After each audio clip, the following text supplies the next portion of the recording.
Hi everyone, this is Philosophy of the People with Ben Burgess and Stefan Bertram. And for possibly, I think, the second time ever, we have a guest, Matt Hey, McManus, who's here to tell us about his book, or possibly Ben is here to tell us about his thoughts on Matt's book, and probably both. Yes, I think that's right. That last one. Yeah, I want to say it's the third time, but there was Tibor and I don't remember. I don't Um, remember anyone other than Tibor. that might have just been Tibor. Yeah, I mean, all we right, had plans to invite Finkelstein, but as I said previously, I think he was expecting the Gaza genocide to end at some point. sure. Yeah, there's his I mean, you time. think at some point they just run out of people, but apparently not. No, Yeah, I mean they're really imitating the Russians in that kind of making what should be an apocalyptic event seem to last for years. Yeah, it's grim stuff. yeah. Very true.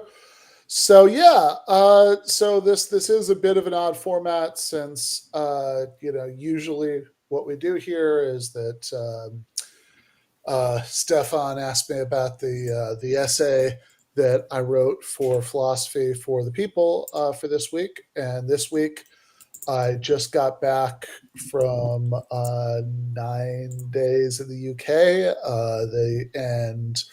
Was it 9 days in England or 9 days in London? Actually, did you leave?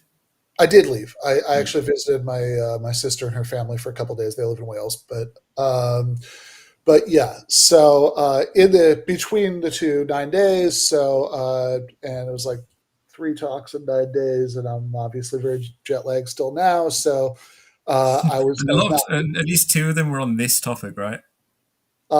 Yeah, pretty much. Yeah. So there was one at King's College, the thing Alfie Brown set up that was about Marx and AI. But the other two were with Matt, and they were in one way or another about this topic. And so after all that, I clearly was not going to get it together to write something brand new for the Substack for this week. So I, but the this, which was my presentation at a panel about Matt's book at Historical Materialism in London, was just about perfect length for a Substack essay, and I thought translated to that. So we just put it out as that. And yeah, I'm talking to the screen, so Ash needs to be here for that. That's how that works. So yeah, I think that what would maybe be most useful here is if before I talk about what I actually say in the essay, which is a response to a specific part of the book, we kind of, that would kind of be bringing us in 2/3 of the way through the movie. Maybe instead, Matt could start us off by talking about the book in general, right? Like I think that the title, for the cross stream to GTA, I used a different title, but the title you used for the stream for TIR was Liberal Socialism? Question mark, exclamation point, question mark, right? And which I think is a lot of people's reaction to that combination of words, right? Does not compute, right? So maybe before I talk about what I say about part of the book, maybe Matt's better off kind of getting the ball rolling, talking about the book in general and what the project is. Sure, absolutely. So there are three main motivators for writing the book. I'll kind of go through them, and then maybe we can talk a little bit about some of the specifics of the argument. But one of the main motivators for the book was, as probably at least a few people know, most of my time I end up writing on things like the political right, whether it's postmodern conservatism or Heidegger or Nietzsche or any of those folks. And there's a kind of really crude reactionary argument that runs that basically anyone to the left of Ronald Reagan is just a liberal socialist, communist, fascist, collectivist, all the kind of euphemisms, right?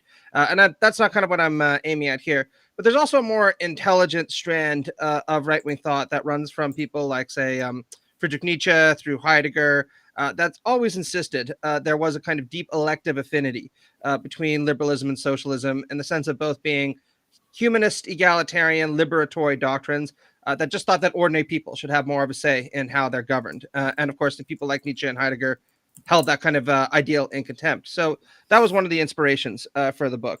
The second inspiration for the book was really just kind of intellectual and spending a lot of time in left-wing spaces, right? Whenever you go into left spaces, and this is kind of what Ben was gesturing to, you almost always hear people be like, "Ooh, liberalism, terrible, crap." You know what I mean? Conformist. We've got to bury the libs, or resistance libs are hypocritical in some way, shape, or form. Own the libs. Yeah, own the libs. And don't get me wrong, there's plenty of that in my book, right? It's not an apologia for normie liberalism, as Ben might call it. Actually, I'm extremely critical of neoliberalism for reasons I'll get into in a second. But when I started to really press my left-wing comrades on these things, being like, well, do you really think that we should do away with freedom of expression, for example? Perhaps like that canonical liberal right. Almost everybody would be like, absolutely not, right? Same thing when it came to things like freedom of assembly, freedom of religion, freedom of movement, right to a fair trial. You get the gist of it, right? If anything, their usual response was, those rights will be better protected with us than they will in the hands of normie libs. We'll very happily auction them away to the fascists if they need to protect private property. And kind of one of my goals in the book was to just make some of these moral overlaps or normative symmetries more explicit by kickstarting this dialogue. And then the last motivator for the book, which I was a little bit uncertain about, but now seems pretty clear, was my concern that unless liberalism recovered some of its revolutionary and radical energies and recognized that it needed a working class base, it would be unable to confront right-wing populism effectively. The kind of quote that I kept coming back to in the book again and again was from Samuel Moyne's book, Liberalism Against Itself, where I said, look, if liberals aren't able to offer a sense of hope to working people and everyone else who's marginalized for that reason, that we are unlikely to see our creed survive into the 21st century. And he says, unfortunately, survival itself is just not good enough. And that was written. That's why when I was asking Matt about Trump winning last weekend, he was just doing like money signs the whole time. That's right. Yeah, I was like, now's my moment, right? But yeah, no. Needless to say, I wasn't surprised when he ran, in no small part because if you look at the Kamala campaign and what is offering in Bidenism beforehand, it was just fundamentally uninspiring and doesn't seem to have learned any deep lessons from what happened in 2016 in the United States or around the world in a lot of places, right? So I really think that if liberalism is to have a shot at survival, it needs to kind of offer a sense of hope to working people again that hasn't for a long time. And I hope that liberal socialism can help provide a little bit of theoretical guidance on what that might end up looking like. Yeah. As Stefan reminds us, this is kind of this does feel kind of funny right now because we all saw each other in the flesh just 9 days ago. But my liver still hasn't recovered from all that, actually. No comment. In any case, yeah. So okay. So that's the like what you were just talking about was kind of like the sort of broad strokes of like why first it's interesting to think about the kind of overlap, certainly in normative ideals, between some of the things that we've thought of historically as liberalism and some kind of socialist project. And also why that might be particularly politically important right now, right? Even before the Democrats had were generous enough to horribly fumble the election just in time for your book to come out. And I prefer to say they had the shit kicked out of them, right? I mean, not so badly that they can't get back up and take another stab at things, but it was definitely a shit kicking. No, it was a huge shit kicking. I mean that's. I mean, like Donald Trump won Latino men. It was a crazy shit kicking, right? Like so yeah, I think that's absolutely right. Okay, so that's like kind of the motive for the project, right? And we should say that you spend a awful lot of like what a lot of the book is you going through different philosophers, political thinkers, and sort of exploring what they had to say about this cluster of subjects, right? So there are big chapters on people like John Rawls, John Stuart Mill, and who were like big important liberal philosophers who were certainly at least socialism curious, I think in Rawls's case, right? Like at the end of his life in Justice is Fairness, a Restatement, he says, well, earlier on in A Theory of Justice, he'd taken the position that, look, I'm just a abstract theorist, right? If you want to know what like actual economic arrangement, like is going to sort of best come closest to embodying this, that's kind of the job for the empirical, researcher, right? I'm just giving you the general, principles to use as the parameter. I can stay It's agnostic. for others to write the cookbooks of the present. Yes, exactly. Yeah. But then by justice, fairness, restatement, at the end of his career, he's like, okay, actually, on second thought, I don't think capitalism, even sort of nice social democratic welfare state capitalism, can fulfill this ideal. But the man was pretty averse to taking definite political stands, and he left. Even there, he left the door open a little bit. He gave two options, right? He says that there's property owning democracy, which what that means is a little bit tricky to think through, or what he calls liberal socialism, or roughly what we would often think of as some form of democratic socialism. And he says, well, either one of these could fulfill the requirements of the theory. And it seems like what property owning democracy must mean is somehow or another, maybe we've distributed ownership so widely that there really isn't a separate capitalist class anymore, even though we don't have like collective social ownership of the means of production. It's total victory for the petit bourgeois. Yeah, right. So he's at least socialism curious, and I know people make these big arguments that really the first option doesn't make that much sense. So like you're kind of left with the second option. And John Stuart Mill, this is interesting. I actually just before this, we were all spending our time the way everybody should, fighting on Twitter, and on It's the only way to live, babe. this came up. This came up extensively there, right? That John Stuart Mill, is calling himself some kind of socialist, by the end of by the time he's writing his. Yeah, I was really surprised during Matt's talk at Goldsmiths when I saw a quote from John Stuart Mill where he hit the fucking "those who shall not work shall not eat." Mm-hmm. Yeah, right, exactly. And considering I think most of the people he knew didn't work.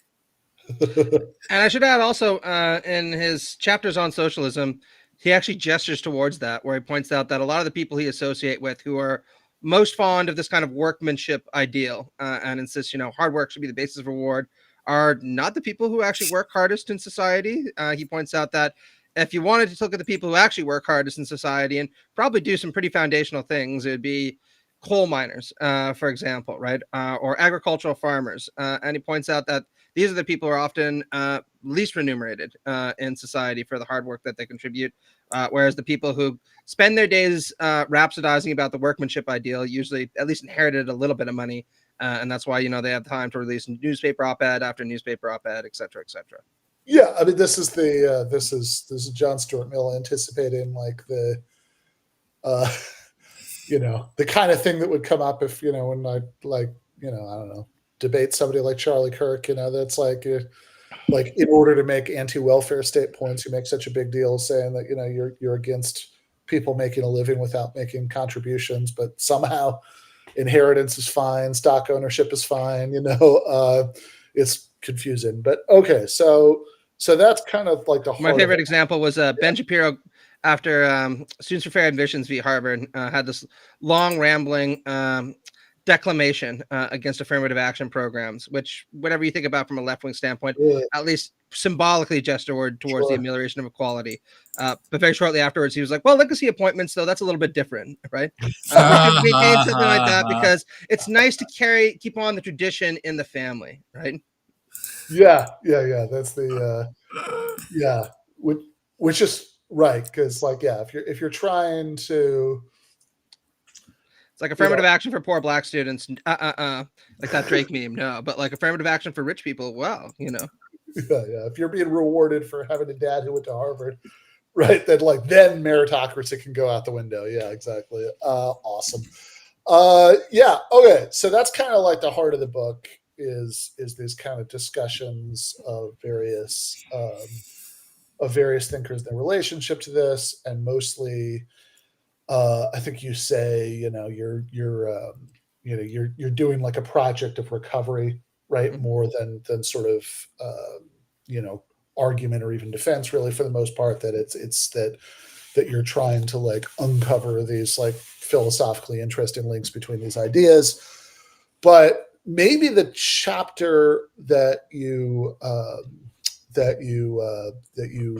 where you sort of go furthest in terms of making like new points, right? And about the historical thinkers, at least. And certainly the chapter that I was focusing on, the essay that we're supposed to be talking about, is the chapter on Karl Marx, right? So that this is, basically what I say in the essay is, look,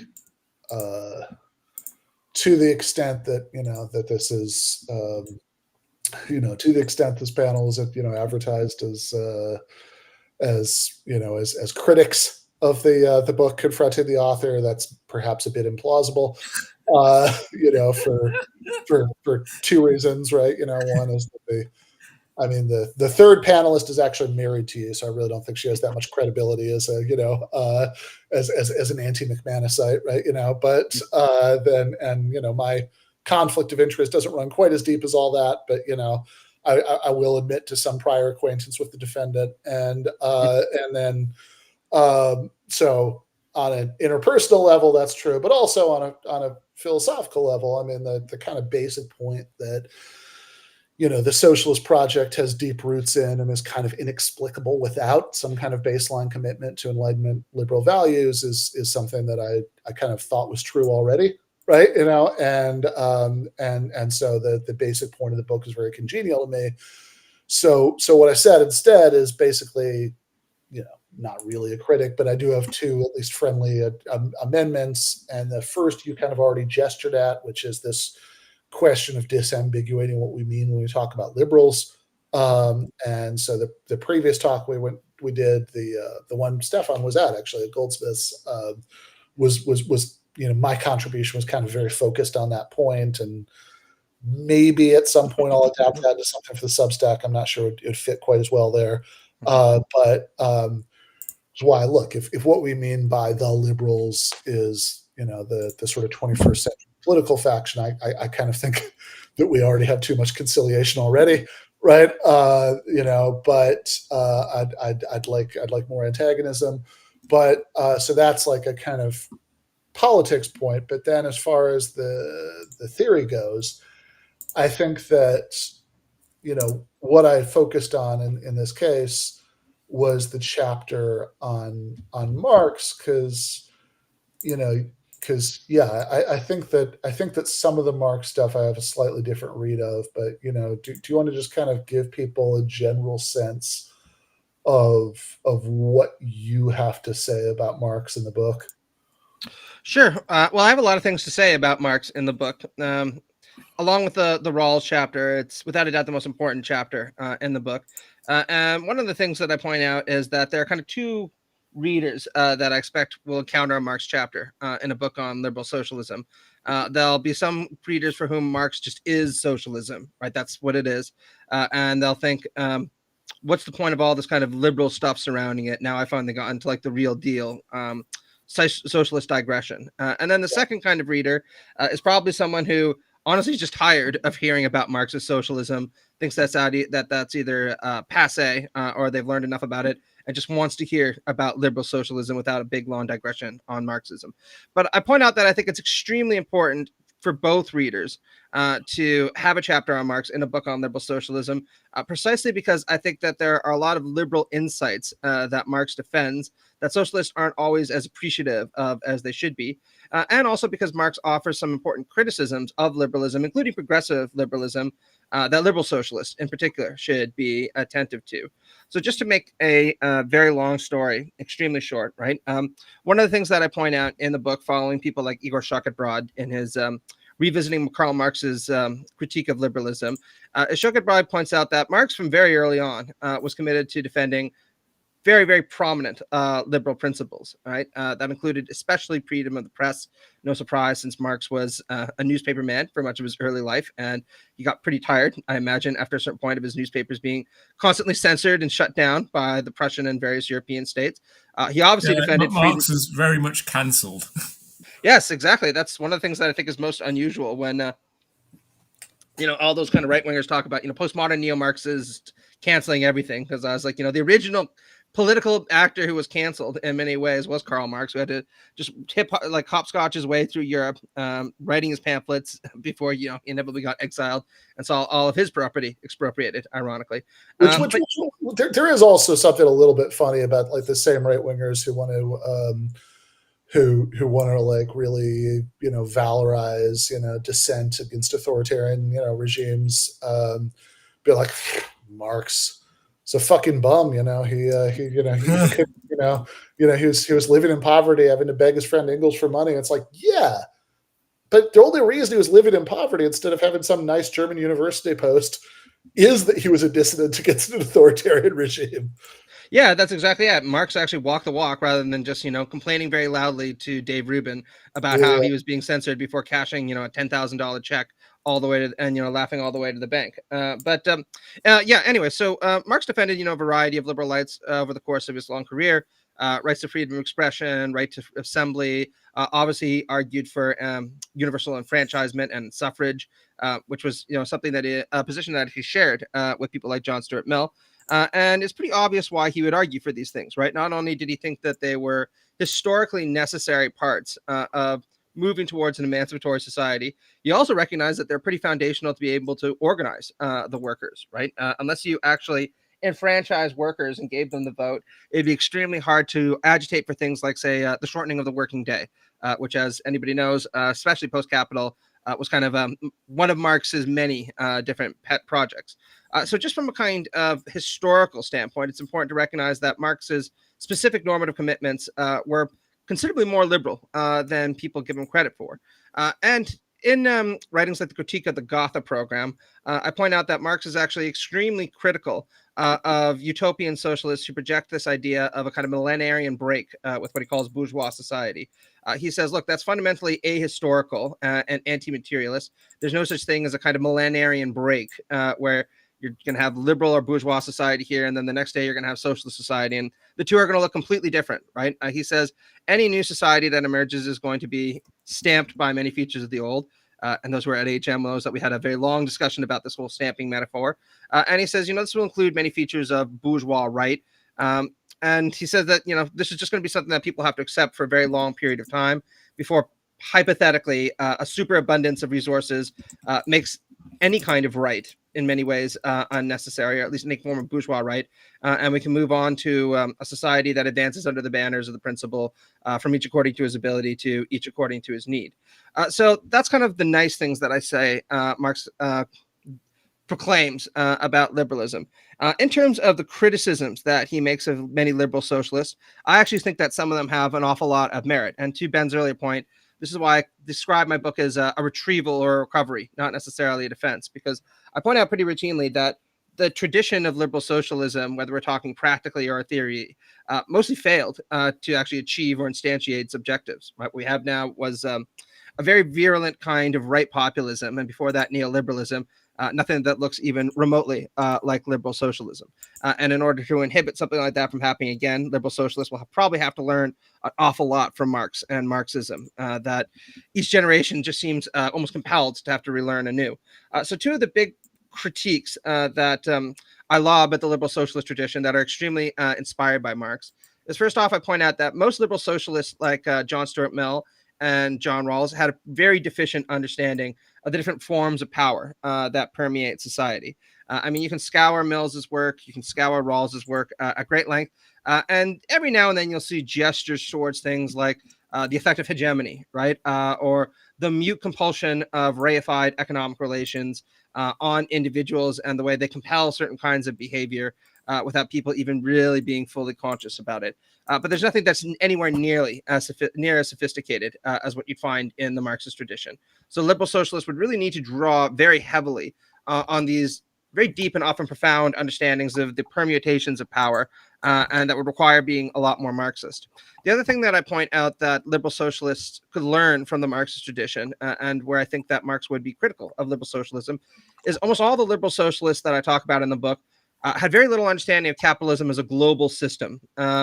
They occasionally would gesture to that in cases of things people like in cases like Hobhouse, for example, or Bernstein, where every now and then you get like a kind of softball criticism of imperialism or global capitalism, but nothing all that substantial. For the most part, liberal socialists kind of took the nation state for granted as the basic structure, to use the Rawlsian term, which liberal socialist justice was meant to apply to. And I point out that that is a very, very serious error, right? Especially in the 21st century. Unless you understand capitalism as a global systematic totality that is very often advanced, not so much through economic mechanisms, but through things like imperialism, you're not really going to understand what it is that we're up against. So those are just two areas where I argue that liberal socialists have an awful lot to learn from Marx. And unless they learn these kind of lessons, they're unlikely to see their creed survive and prosper. Yeah, so that's the kind of positive element that, of course, there's going to be much more agreement about all of that. Like, really, the point, the thing where I think there is interest in disagreement is, which is largely exegetical, is about what the kind of limits of that affinity might be in Marx, right? So in the chapter, for example, you talk about some of the formulations in the Communist Manifesto about centralizing, factories, mines, farms, etc., into state ownership. And I think that some of your reading of what's going on in the manifesto is that you kind of see this sort of proto like Leninist, like vanguardist kind of position in Marx's stance there. Although you do give him credit for God, what was that 23 years later, right, in the Civil War in France, right, writing about the Paris Commune, for having like seeming to move away from that stance, which you call a couple times in the chapter, democratic centralism, towards something more actually democratic, when he's praising these kind of ultra democratic features of the Paris Commune, that all elected officials are recallable by their constituents at any time for any reason, and all that stuff. In fact, I think there's a point in there where you maybe suggest that Marx has actually bent the stick too far in the other direction, that this would be like too chaotic as a kind of long-term national political system. And you sort of say, okay, Marx is embracing more, liberal in the sense of more democratic ideas about what a post-revolutionary society could look like, but even there, you worry that he's not really tracking sort of issues that liberals might worry about with regard to the rights of unpopular minorities, or sort of the importance of the division of powers, to stop to stop too much power from being centralized in the hands of any given organ of government that could then become oppressive. So I want to just stop here and kind of do a check to see if all this is like a fair characterization of what you say in the chapter. Yeah, absolutely. I think that that's very accurate. Now, I want to be clear, right? I do not claim that Karl Marx is in any way responsible for Stalinism, right? Sure. Because every now and then he deployed some problematic rhetoric in the Communist Manifesto, right? I do blame the Stalinists for implementing Stalinism, being inspired by or appealing to that kind of rhetoric, right? But I do point out that there is something that is extremely problematic about this idea of a kind of vanguardist party speaking on behalf of the workers, but that is ultimately intending to emancipate the whole of society, right? I think that gives too much prerogative to any one political party, and that is potentially very dangerous, not just from a liberal standpoint, but I'd also add from a democratic socialist standpoint. So per your comment, I much prefer the kind of political theoretical schema outlined in the Civil War in France. I think that there's actually a lot that's really praiseworthy about it, particularly with regard to instantiating principles like the importance of self-governance, right? But as you mentioned, I also indicate that I have a few problems with that as well. But we can talk about those if you want. Sure. I mean, so basically, I think that like one thing to do is just to back up here a little bit, right, and say like, something that I think we really haven't done in this discussion yet, which is like, okay, look, what do we, if we're talking about Marx's relationship to liberalism, right? What do we mean by liberalism? We sort of agreed earlier that we don't mean liberalism in the sense of the current of 21st century, Western politics, and that we mean something that has to do with like, propositions adhered to by guys like John Stuart Mill or Rawls. Mm-hmm. But I would say, right, if in general what those relevant propositions are, I mean, obviously we can talk about like the details of Rawlsian liberalism or Millsian liberalism or whatever, but like, view from 10,000 feet, right? Like what makes something a liberalism? I would say what we're basically talking about is two things, and I'm not necessarily exhaustive, right? But like certainly at least these two, right? Which are, one, what certainly Rawls emphasizes when he's talking about the history of liberalism, which is a belief in like sort of universalism about moral status, basically, that everybody counts the same, right? Nobody is born with different, rights or obligations than anybody else. That and two, a kind of deep suspicion of arbitrary power, right? Because you could be in fact more morally universalist than some classical liberals, right? I mean, like John Locke, for example, is like a sort of believes in universal rights, except for groups like Catholics, you obviously have to exclude. But I wasn't wrong about that. But yeah. Yeah, so I don't think natives do well out of this picture either. No, he was wrong about that. Yeah. No, you gotta like to even see the liberalism at all, you got to grade him on a severe historical curve. But but yeah, like so if but yeah, in the look, all white Protestants, that's we're created equal. But yeah, so putting that aside, right, you could be a moral universalist but be illiberal in the sense that you kind of like are willing to put your faith in some all-powerful state institution to do whatever's best for everybody. And clearly whatever we mean by this, we mean to rule that out also, right? So maybe the sort of first plank of liberalism in this broad sense, it's sort of pretty obvious that Marx that Marx is a liberal in that sense, right? In fact, that was the essay I wrote for a previous book that Matt had put out about this, Liberalism and Socialism, Embittered something or something. Anyway, that thing, right? That like was pretty much focused on that, right? But then like where it gets more interesting, and I think where some of these criticisms that you have come in, is about Marx's relationship to the second plank, right? And so if we're worried about like giving like about arbitrary power coming from an all-powerful state, and like now, right, not just like you could say, yeah, sure, I'm confident that a couple generations after the revolution we'll have so much material abundance that it'll just be a non-issue and the state will have withered away anyway and whatever, right? But like right now, immediately, right? 5 minutes after the revolution, we're worried about, we're worried about arbitrary power from an all-powerful state.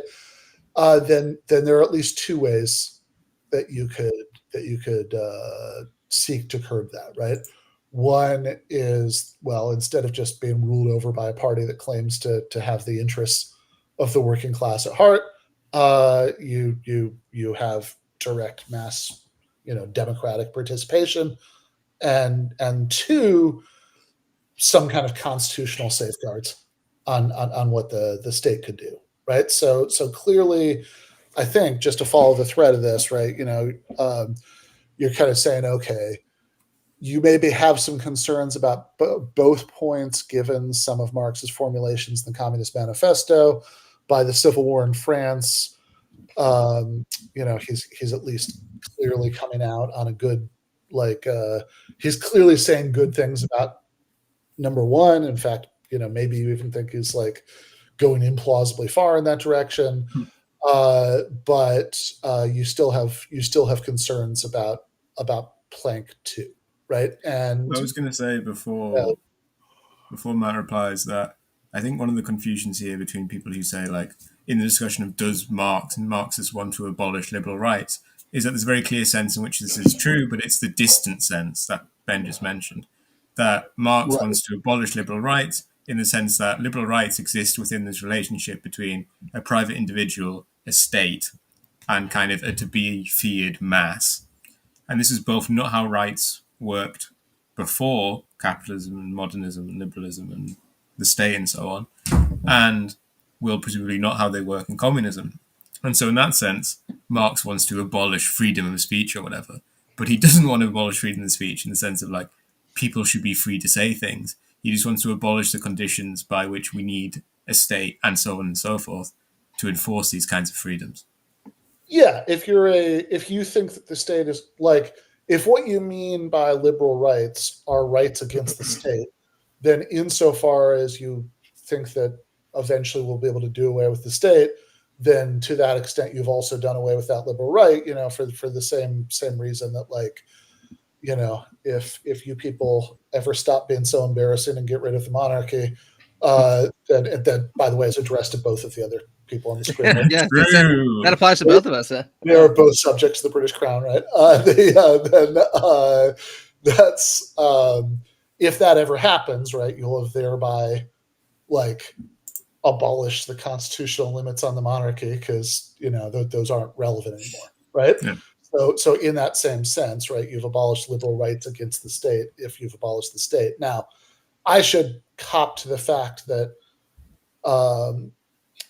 in some ways in the essay I might come off as, like, a very, like, orthodox defender of Marx because, like, I'm kind of at several points I'm being like, well, actually, maybe if we're thinking about what Marx says here, and here, right, there's the aspects of Matt's critique apply less than it might seem, but I should cop to the fact that I'm not really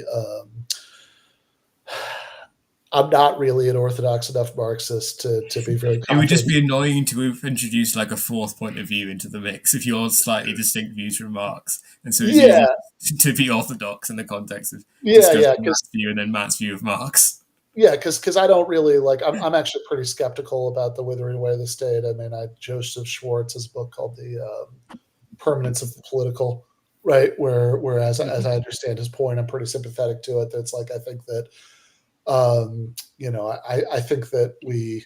I think it's true enough that if we got past class divisions, you wouldn't need nearly as much of a coercive apparatus as you need in a class society.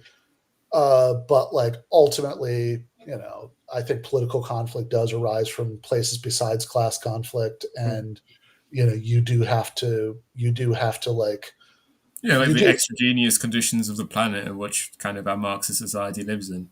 Yeah. And you are still going to, like, no matter how much abundance we have, there are still going to be disagreements about what to do with resources and things like that. And you do need somebody to settle those disagreements. And you do need to some sort of coercive enforcement, mechanism. I would also like to, before we get to Matt, I'd like to thank Panmina for leaving a super chat of $5 and also being the first person I've ever seen not to write a message with a super chat. Congratulations and thank you to them. Fair enough. Well, the Just money, having such a good time. They're like, here's $5 for you. yeah, the money speaks for itself, right? It's like the moment in Mad Men when Peggy is mad at Don and says, you never tell me thank you, and he says that's what the money is for.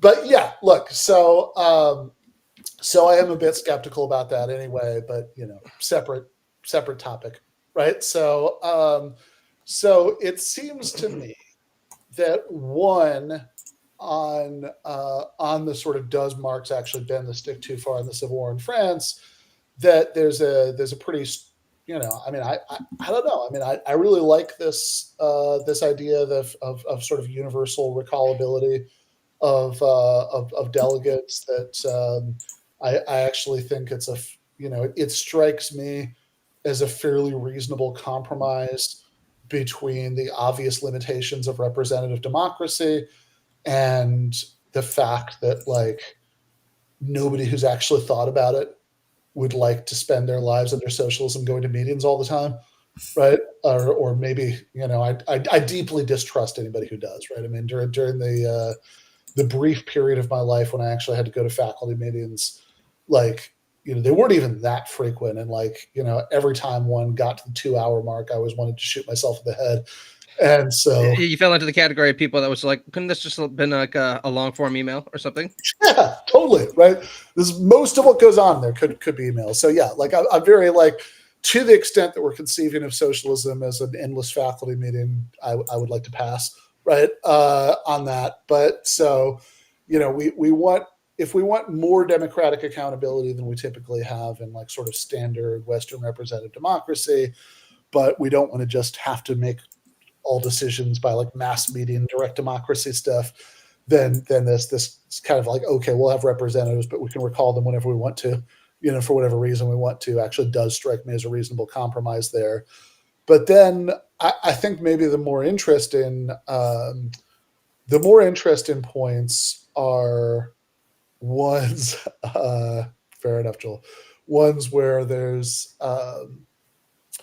where Marx himself does gesture at some of these considerations in the second category about division of powers, limits on state power, things like that, right? And so I just point to two, right? So one is in the in even very early Marx on the very unfortunately titled "On the Jewish Question," right? Sort of sounds like a Nazi tract. It's in the first part of that, right? He's actually giving this kind of very orthodox liberal defense of freedom of religion, against Bruno Bauer, who says, "Oh, Jews need to give up their religious separateness if they want to be part of a sort of future secular state that we can all have together." And Marx goes, says again, gives a very like standard kind of liberal argument that no, right? That's in fact part of the whole point of a secular state is that nobody should have to do that, right? That you can conduct your private life how you want. And it's true that in the second part of that, he does sort of write in this much more utopian vein about his hope for a society in which like all of the presuppositions of that have withered away and blah blah blah, right? Like that's all true, right? But he does still say that in the first part, and as you yourself noted in the chapter, kind of reiterates that briefly in the Civil War in France, where about freedom of religion. And maybe more interestingly to me, right? This is in Capital in chapter 15, when he's talking about factory despotism, right? He says he's got this passage where he's talking about how about the contrast between the way that the bourgeoisie wants to be ruled in the political sphere and the way that it rules workers in the economic sphere, right? He says, talks about, factory Lycurguses, right? Lycurgus is the lawgiver in ancient Sparta, right? Who work in who have, who act like private legislators, governing, like the factory codes are merely emanations of their own private will. And he says, and here there's no hint of the division of powers, so beloved by the bourgeoisie in the political sphere. Never mind that still more approved representative system, right? So it is an interesting passage to me because he does. I mean, I think you could, to a point, plausibly write this off as just Marx doing immanent critique. That he's not really telling you what he thinks should happen. He's just kind of like pointing out the internal inconsistencies in the views of sort of bourgeois Democrats. But that doesn't feel entirely persuasive to me as a reading, because it does seem like Marx thinks that workplace despotism is really bad. And that seems overwhelmingly clear in the text, right? That he thinks that what he's describing is very bad. And it does seem like he thinks that these sort of gaps between a sort of liberal democratic political system and what goes on, within the gates of the factory tell us something about why it's bad. And so I think that, as far as late Marx goes, I think this is the sort of thing that makes me feel like there may be less of a gap there than it might originally appear. And even as far as early Marx goes, I'm more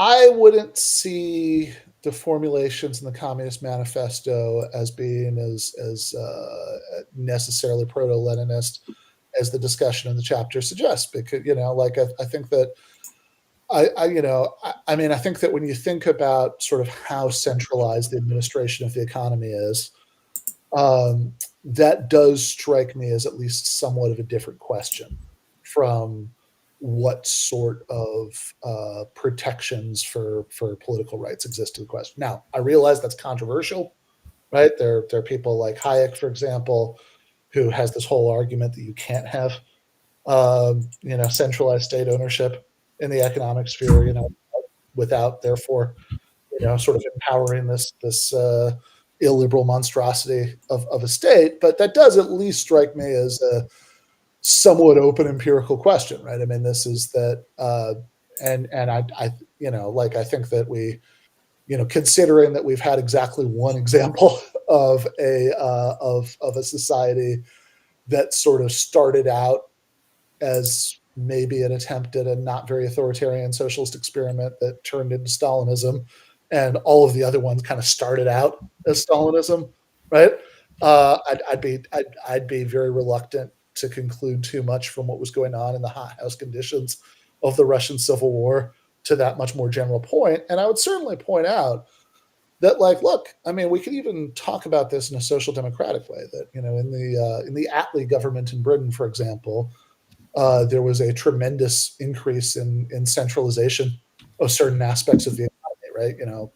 Coal mines, hospitals, and it doesn't strike me that British democracy suffered as a result of that centralization, right? So I would be a little, whatever we think about, logistically how a feasible socialism would work, which is maybe a little bit of a separate question, right? Just in principle, I would be a little bit reluctant to sort of attribute too much illiberalism even to the Communist Manifesto stuff. And I think that in late Marx, there might be evidence for a smaller gap on sort of than the chapter perhaps suggests in terms of how much Marx is attuned to these kinds of liberal concerns about the limits of state power.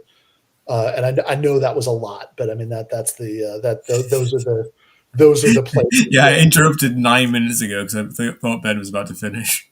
Yeah. No, it's like the what was it, I'm trying to remember who it is. The Bradley, maybe the guy like Bertrand Russell was reacting against. I think there's the story about the somebody like saw him like walking with his wife, and saying 14thly, my dear. That's good. Yeah, I mean, there's a lot of things to unpack there. So I think I'm going to break this up into three components. One, talking about the kind of orthodox Marxist vision of the state. Secondly, returning to the Civil War in France. And then third, just kind of wrapping things up with what I think this says about the chapter in question. Yeah.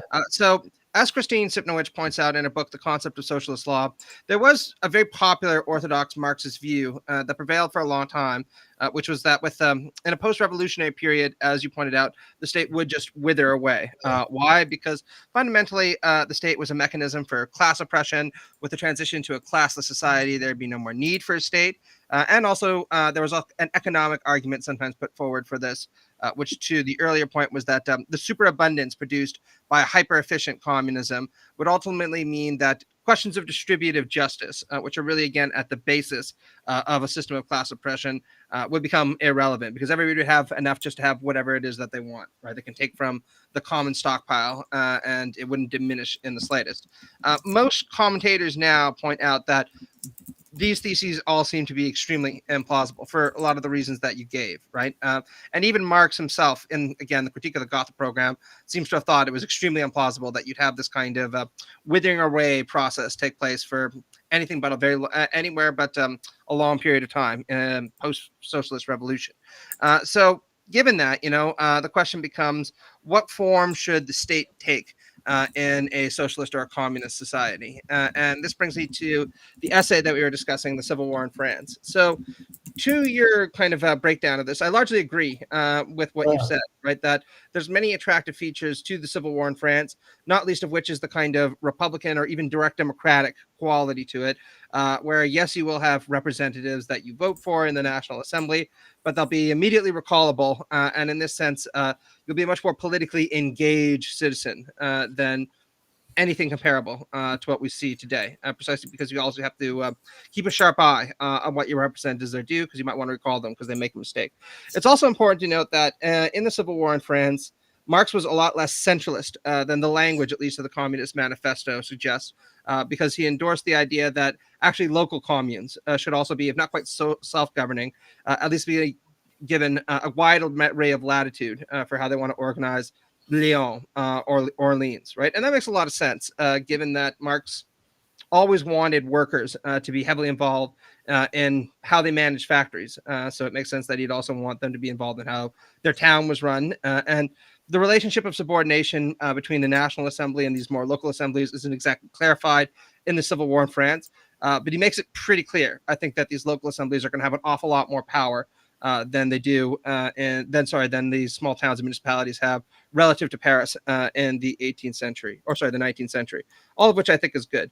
The problem that I did have with this essay is that, again, there's this kind of monological defense of the legislature as almost the only branch of government that is useful, because Marx thinks that, at least in this essay, or at least strongly implies, that the legislature is potentially the branch that is most democratic because it can be accountable to the people, unlike the executive branch and unlike the judicial branch. And I point out in the book that he has good reasons to have this kind of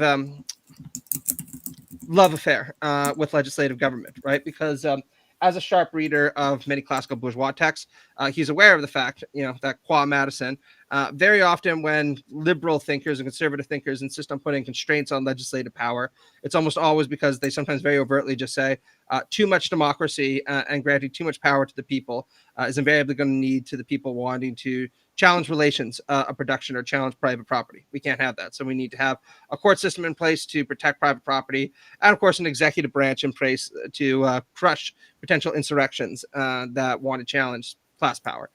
So there were good reasons for Marx to adopt the position that he did. But I do think, qua the conversation, that nonetheless there needs to be a place for something like liberal rights in a Marxian society, for all the reasons that anyone who's read Plato would be familiar with, right? That a purely unbridled majoritarian government, even a very responsive one, like the sort described in the Civil War in France, could very potentially cause serious damage to minorities, right? And this isn't a point that we just need to take my word on. Carl Schmitt in the 1930s used to point out that democracy, by which he meant, fascist government, can be a very anti-egalitarian form of government if it's predicated on certain kinds of exclusions. Because it's very easy for you to say what we mean when we talk about equality is equality for us, the majority, or the Volk, not necessarily equality for other people that might reside in the state that we think are unworthy of rights, let alone political agency. So we don't need to get too much into that, but this brings me to the third, the kind of rounding off the third point, which is that, to Ben's comment, I definitely don't think that in the Civil War in France, Marx basically dismisses the idea that there would be something like, say, a Charter of Rights in the kind of hyper republic that he's talking about. He just doesn't seem to talk very much about it, right? But I think given the other kinds of writings that he was putting forward during this period, whether we look at Chapter 15 of Capital or the Critique of the Goth Program, it's pretty clear that he thinks that there will be a codified liberal rights, or at least respect for certain kinds of liberal rights in this state. I just would like to bring that intimation to the fore so that it's much more clear than it would be if you just read this text and extrapolate from that, that there's no need for something like liberal rights or to offer protections for minorities from potentially tyrannical majorities. So I'm very open to Ben's suggestion that Marx is actually closer to my position than I suggested in the chapter, because, I mean, why wouldn't I accept that, right? Yeah, if I could go back and rewrite it, I might kind of gesture a little bit more in that direction. Yeah, I mean, it's good for your project if he is. Yeah. So, I mean, there is something interesting in that last point, because I know that something that we both think about contemporary politics, we've talked about before, is that the kind of like strong form judicial review that exists in the United States, which is often justified in terms of defending the rights of minorities, is actually, very bad news, right? Yes. That we shouldn't have that, right? And I don't. Yeah, I mean, just think about Citizens United, right, where Antonin Scalia and Justice Kennedy said, "We are silencing the voice of the most important actors in the contemporary economy, big corporations." Right? How can we possibly, distort the rights of big corporations? They need them so very badly. Yeah, so I mean, there is a question here, and I'm not presenting this as a gotcha. I just think it's an open question. I certainly wouldn't pretend to have a great answer to it myself, right? Which is like, okay, so if we agree that, like, like something like the U.S. Supreme Court is too undemocratic an institution, but we also agree that that you do need some kind of protections for minority rights. I mean, this is actually at your panel at HM last Sunday.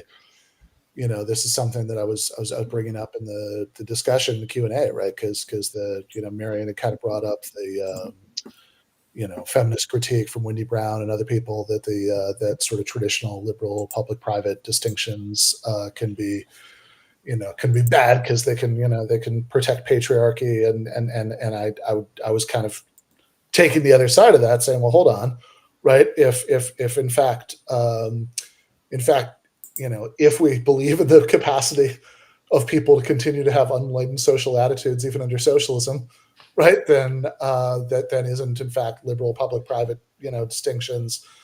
Isn't that a useful protection of, sexual minorities, of people who have unusual family arrangements, et cetera, et cetera?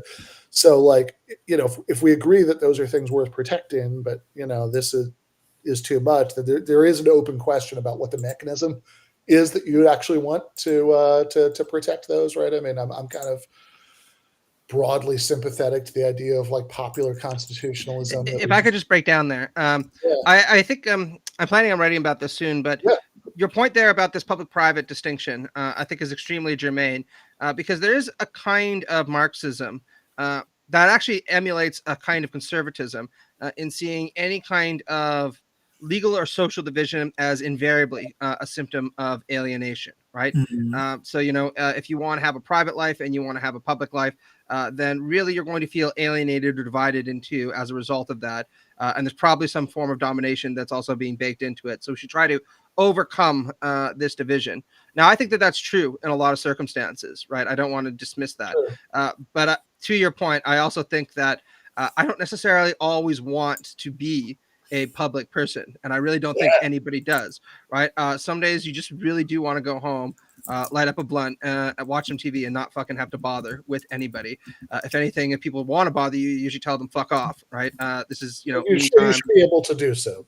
Yeah, exactly, right. Now that's a kind of a droll example, but there are numerous ones that I can think of where we can imagine that a certain right to privacy and to be left alone is, of course, something that socialists should value. No, I mean, look, I'm with, I'm with, the Christopher Hitchens point that, the personal is political taken too literally becomes is just totalitarianism, right? Like, like in the literal sense, totalizing, right? You don't have like a sphere of individual autonomy left, right?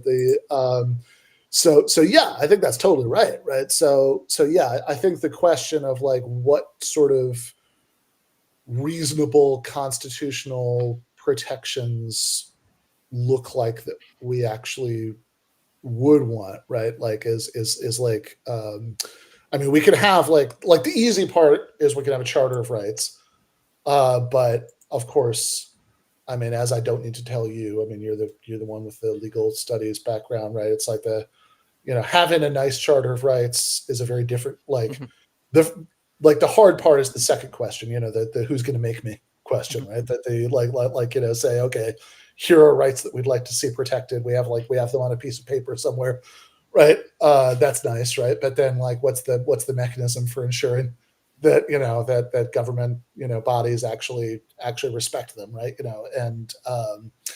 And what's the if we sort of agree that what we've got in the United States isn't the way that we want it to be, right? I mean, I kind of I mean, I guess I'm broadly sympathetic to the idea that it's like what we just need is like a political culture that like where these things are integral enough that we'll kind of get popular, enforcement of them, right? Which is, I think, even under capitalism and sort of liberal democracies that aren't the United States, isn't too far off in any case. Like you have lots of countries where you have courts that are sort of empowered to like give opinions about things, but then ultimately Parliament gets to decide, right? So anyway, I don't know. I know this is a psychotically broad question to raise in like our final minutes together, but what you said made me think about it, and I just did at least want to flag it. Yeah, absolutely. So we talked a lot about this in my class, constitutional interpretation, actually. So it's a good question because my mind has been there very recently. So the United States is unique in many ways as adopting this almost kind of hagiographic attitude towards its founders, and also this almost borderline sacral projection of qualities that just routinely basically ascribed to the Constitution. Aziz Rana, in his book, The Constitutional Bind, describes this as a kind of creedal constitutionalism, this tendency to reverence the founders, to reverence the Constitution as borderline divine documents that are handed to us from on high. And he points out two things. First off, that is a very odd attitude to take towards a Constitution that almost no other country around the globe adopts, right? And he does not mean that as a compliment defending American exceptionalism. He means this as a kind of unusual feature that leads many Americans to be insufficiently critical of the foundational document of the country. And getting around that culture is what a big part of what his book is about. But secondly, he points out that it's not even the case that Americans have always adopted this attitude, right? I mean, there are numerous amendments to the Constitution that have been adopted over the course of the country's history. Really, the Constitution was in many ways so deeply flawed that it only held the country together for about 70 years before a massive civil war broke out. Almost 1 million people died, and then they had to go through what's now increasingly called the second founding because people were like, we might have missed some important constitutional provisions that should have been baked in to the initial document. And what Rana points out is that he really wants people to realize that when you look at the actual history of constitutionalism in the United States, what you also often see is Americans being much more frustrated with the document than laudatory of it. We're kind of in an unusual moment like that right now. And I would hope that after people become increasingly dissatisfied, or as people become increasingly dissatisfied with the status quo, they might be compelled to look a little bit more at the document itself and its history and say, maybe there's a few more things that we can tinker with there. Now, in terms of the kinds of amendments, I think that we could take to try to establish a more democratic and indeed socialist constitutional culture in the United States. There are so many, right? We could do a whole episode on that, but I'll just give three that I think are important, right? One is we need to pose far stricter term limits, especially on Supreme Court justices. I mean, when the Constitution was enacted, the average life expectancy was far lower than it is today. And most people wouldn't have expected that judges would serve for longer than 20 years, for example, right? Somebody like Clarence Thomas, who is coming up on, would serve on the bench, who served on the bench for, 30, 40, 50 years, right? That's extremely unusual. And that allows people to concentrate an awful lot of power in their hands if they're sitting justices for that long. And it also means that they become increasingly unaccountable to the public will, because if you know that you're going to get a Supreme Court seat and that nobody will get you out of there anytime soon, why not just move in as radical a right direction as you possibly want to go? The second thing that I think that we could do is draw inspiration from some other countries with regards to how the Constitution can be amended. Now, the framers of the country deliberately made it extremely hard to amend the American Constitution. And I think that there are some good reasons for that, right? You don't want to make amending the Constitution the same as just passing any other piece of legislation. Otherwise, why even bother having a Constitution? However, it's very clear, to use your expression, that the framers bent the stick way too far in the opposite direction, because there are numerous changes that many Americans, and this is statistically proven, want to make to the Constitution. For instance, the Equal Rights Amendment that they haven't been able to make precisely because it is so very difficult to meaningfully amend the Constitution. So if I had a magic wand, what I would do is wave my hand and say that the amending formula would be replaced with something like what you see in, say, Ireland, where a lot of constitutional amendments are solved purely by referenda, right? Which is, by the way, why Ireland, unlike the United States, currently has a federal level right to abortion. I was going to say, in Florida, how they passed, well, a majority voted for abortion to be protected, but it didn't pass. Was that like an arbitrary imposition by the Republican government, or was that some basis? No, there's a percentage threshold. Yeah, you have to reach a percentage threshold in order to enact those changes. But like, when was that imposed? Is that a normal thing in Florida? I think so. I don't know. I guess I don't know. Yeah, I'm not sure about that. I have to look up, Florida's constitutional culture in order to ascertain that. But anyway, like something like direct referenda, or at least partially direct referenda, that'd be a huge improvement on this extremely slow and gummed up kind of amending formula that we have right now. And then last but not least, I would obviously want Americans to enjoy an awful lot more codified rights than they have right now. So one of the things that people have pointed out is Mia and Law made this observation in a 2012 article.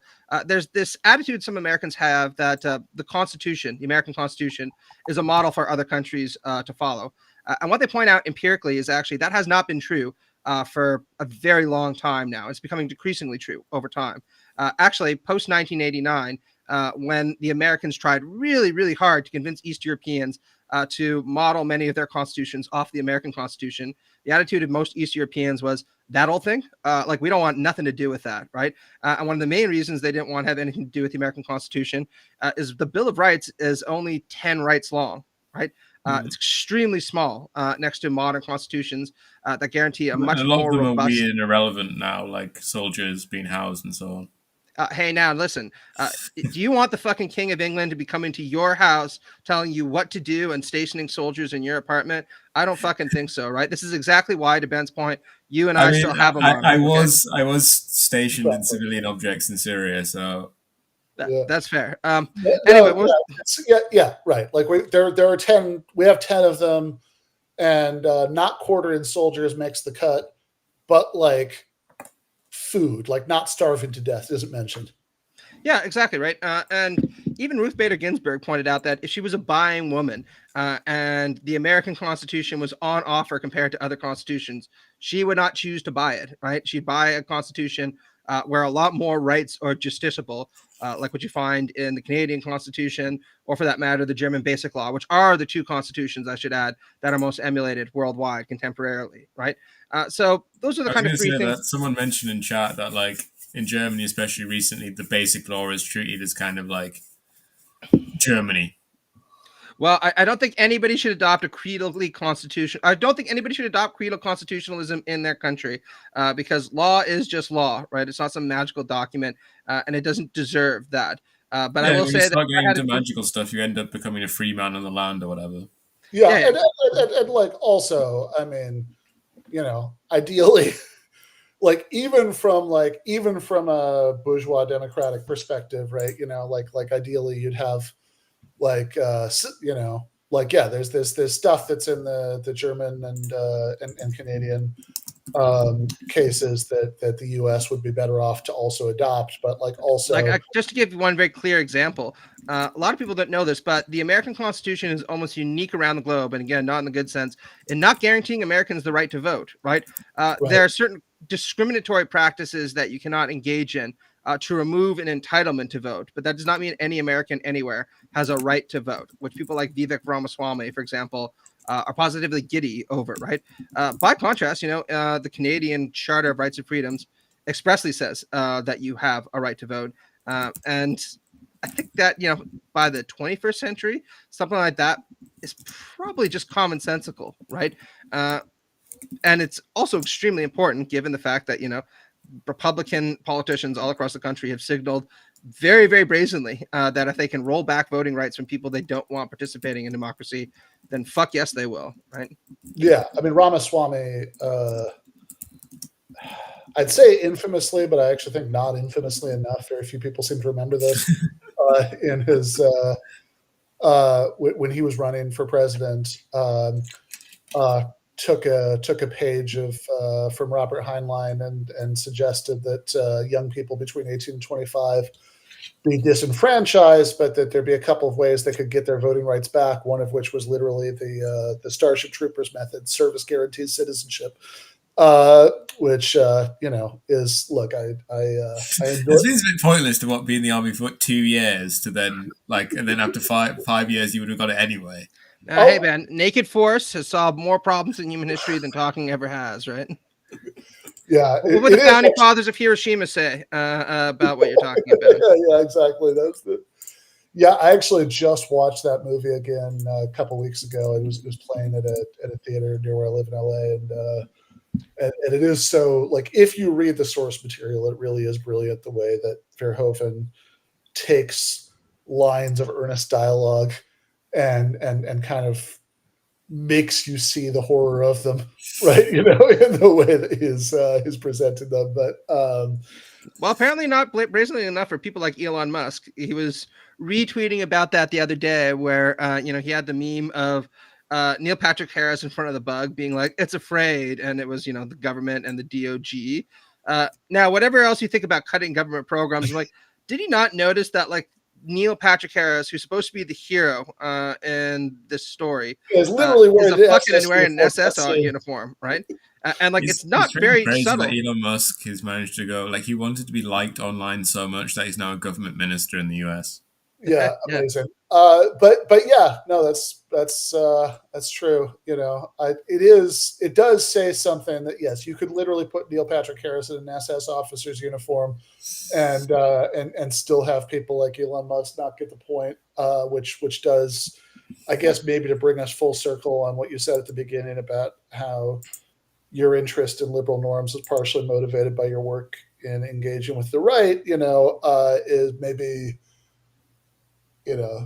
there's something disturbing there about thinking about the emotional appeal of authoritarianism, right? I mean, I think George Orwell says somewhere, right, that the appeal of liberal capitalism is essentially, we'll give you a good time. The appeal of socialism is in a different way the same.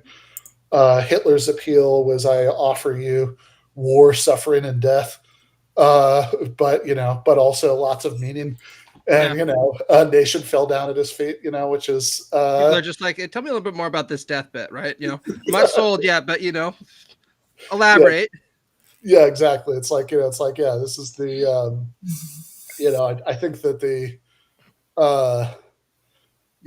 Starship Troopers thing is like this sort of invigorating and fun in a certain way that I think leads a lot of people to not want to see the critique in the movie, right? Whereas, like, meeting everybody's material needs and respecting their individual autonomy and just kind of try to have a decent Would society. make a fucking boring movie. Would make such a boring movie, but it is also very much the movie I want to live in. Yeah, absolutely. I love that film, I should say. And I almost love it in part because it is so widely misinterpreted. So it's just like an endless lolcow for me whenever people fuck around with it. But yeah, absolutely. Right. And look, sometimes people, particularly on the right, have criticized this idea of liberal socialism for being boring or staid, right? There was often an accusation also made against Rawls, right? That what would people have to strive for in a liberal socialist society? Now, I think there are answers you could give to that, but I would argue that before we start to try to answer that, can we maybe just talk about how fucking difficult it would be to actually build a just society in the first place, right? One of my constant refrains is, look, if you want something to struggle for and you really want a difficult uphill battle, why not actually struggle for justice against the plutocracy that governs us right now? That'll probably eat up at least a couple fucking generations for you. And then after we've achieved that and we build a well-functioning liberal socialist or democratic society where everyone's needs are met, we can talk about, hey, why don't we start going to Mercury just to, expand new horizons for human potential? Yeah, making up problems once we've solved the real ones. Yeah, exactly. Exactly right. But before we start fucking creating new difficulties for ourselves, why don't we actually just try to feed the billion people right now who live in near absolute starvation conditions, right? That would seem like a pretty fucking worthy thing to aspire to do. Yeah. Yep. Well, I can't come up with a better ending note than that. I don't know about you, Stefan, but I will just say for anybody who still wants to see me talk to Matt about the other 11 chapters of this book, he is going to be the guest on my show a week from tomorrow, I think is what we've got in the books. So yeah, I think it's the 25th. Yeah. Yep, sounds right. So tune into that. Bye. Bye. Left is best.